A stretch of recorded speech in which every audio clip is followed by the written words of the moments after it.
Cervical cancer જે જલ્દી detect થવાથી એનું સમાધાન નીકળી શકે છે અને ડોક્ટર રવિ ગુપ્તા આયુર્વેદિક કેન્સર કન્સલ્ટન્ટનું કહેવાનું છે કે જો સર્વિકલ કેન્સર અગર અર્લી ડિટેક્ટ થાય છે તો લાઇફસ્ટાઇલ ચેન્જીસ અને આયુર્વેદિકના ઇલાજથી એ ઠીક થઈ શકે છે. સર્વાઇકલ કેન્સરનું બધાથી મેઇન રીઝન છે એચપીવી ઇન્ફેક્શન.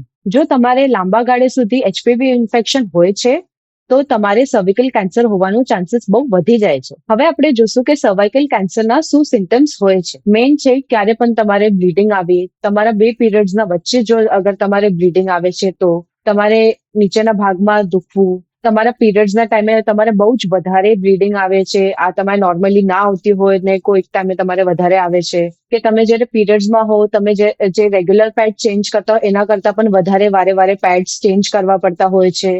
અને એનું બીજું રીઝન છે થાકલો. તમે સવારે સુઈને ઉઠો છો અને ત્યારે પણ તમારે થાકલો લાગે છે, તમારે કંટાળો આવે છે કાંઈ પણ કામ કરવા માટે. જો તમારે વજન ઓછું ના કરતા હો તે છતાં તમારું વજન ઓછું થતું જાય એ પણ કારણ હોઈ શકે છે. અને હજી એક કારણ છે સફેદ પાણી આવવું. નોર્મલી મહિલાઓને તો સફેદ પાણી આવતું હોય છે, પણ જ્યારે સર્વિકલ કેન્સરનો ચાન્સીસ હોય છે ત્યારે તમારે વ્હાઇટ ડિસ્ચાર્જમાં લોહી પણ આવી શકે છે કે તમારું વ્હાઇટ ડિસ્ચાર્જમાંથી સ્મેલ પણ આવી શકે છે. જો તમારે આ બધામાંથી કોઈ પણ લક્ષણ તમારે હોય છે તો તમારે જલ્દી ને જલ્દી આજુબાજુના ડોક્ટરને કોન્ટેક્ટ કરવું જોઈએ, કા પછી તમે આપેલા નંબર ઉપર ફોન કરી શકો છો અને આજે જ ડોક્ટર રવિ ગુપ્તાને સંપર્ક કરી શકો છો. હવે આપણે જોશું કે આયુર્વેદિક કેવી રીતના મદદ કરે છે સર્વિકલ કેન્સરને મટાવવા ડોક્ટર રવિ ગુપ્તાના ગાઈડન્સથી. આયુર્વેદાના હિસાબેથી સર્વાઇકલ કેન્સર ત્યારે થાય છે જ્યારે તમારા શરીરના દોષો બરાબર નથી હોતા. દોષોને ઇમ્બેલેન્સ હોવાનું ઘણા બધા કારણો છે, જેમ કે તમારી ડે ટુ ડે લાઇફસ્ટાઇલ જેમાં તમે બરાબર ખાતા પીતા નથી, અગર ખાઓ છો તો તળેલું ખાઓ છો, વધારે તીખું ખાવાનું ખાઓ છો, ટાઈમ પર તમે સૂતા નથી, રોજે રોજ એક્સરસાઇઝ નથી કરતા, ચાલવાનું નથી રાખતા, એના લીધે દોષો ઇમ્બેલેન્સ થાય છે. ડોક્ટર રવિ ગુપ્તા જે આયુર્વેદિક કેન્સરના કન્સલ્ટન્ટ છે એમનું ક્લિનિક ગુજરાતમાં, અમદાવાદ, વડોદરા, સુરત અને રાજકોટમાં છે. ડોક્ટર રવિ ગુપ્તા એમના આયુર્વેદિકના ટ્રીટમેન્ટના એવા ઘણા બધા પોઈન્ટર્સ છે જેનાથી સર્વાઇકલ કેન્સર ઠીક થવાના ચાન્સીસ વધી જાય છે. બધાથી ફર્સ્ટ પોઈન્ટર છે કે ડોક્ટર રવિ ગુપ્તા એમના આયુર્વેદિક ટ્રીટમેન્ટમાં ઇમ્યુન સિસ્ટમ વધારવાની કોશિશ કરે છે, જે વધવાથી તમારે સર્વિકલ કેન્સરથી લડવાના ચાન્સીસ વધી જાય છે. અને બીજું છે ડોક્ટર રવિ ગુપ્તા એમના આયુર્વેદિક ટ્રીટમેન્ટથી શરીરને ડિટોક્સિફાય કરે છે, જેનાથી તમારા શરીરના બધા ખરાબ દોષો બહાર નીકળી આવે છે. અને ત્રીજી વસ્તુ એ છે ડોક્ટર રવિ ગુપ્તા જે આયુર્વેદિક ઇલાજ આપે છે એનાથી તમારે ફિઝિકલ ફિટનેસ તો મળે છે, એના સાથે મેન્ટલી પણ તમે સ્ટ્રોંગ રહો છો, જેનાથી સર્વિકલ કેન્સરથી લડવા માટે તમારે હિંમત મળે છે અને એનો કોઈ સાઇડ ઇફેક્ટ હોવાના ચાન્સીસ બહુ ઓછા હોય છે. ડોક્ટર રવિ ગુપ્તા જ્યારે એમનું આયુર્વેદિક ટ્રીટમેન્ટ કરે છે ત્યારે પેશન્ટનું ડાયજેશન સિસ્ટમ પણ સારું રહે છે અને એનું વજન પણ મેન્ટેન રહે છે. ડોક્ટર રવિ ગુપ્તાનું કહેવું છે કે સર્વિકલ કેન્સર માટે ઘણા બધા આયુર્વેદિક ઇલાજો છે.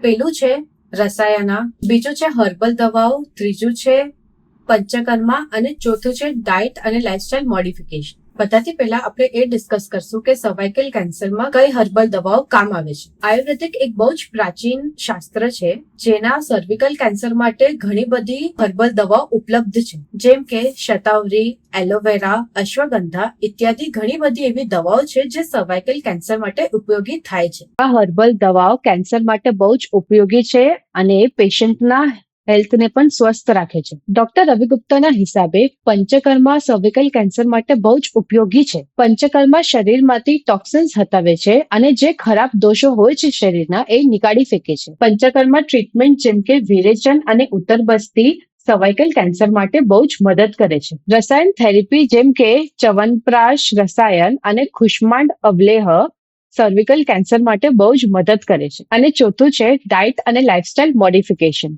લાઇફસ્ટાઇલ એટલે જેમ કે સવારે ઉઠીને વોકિંગ કરવું જોઈએ, યોગા કરવું જોઈએ, જેનાથી તમારું શરીર સ્વસ્થ રહે.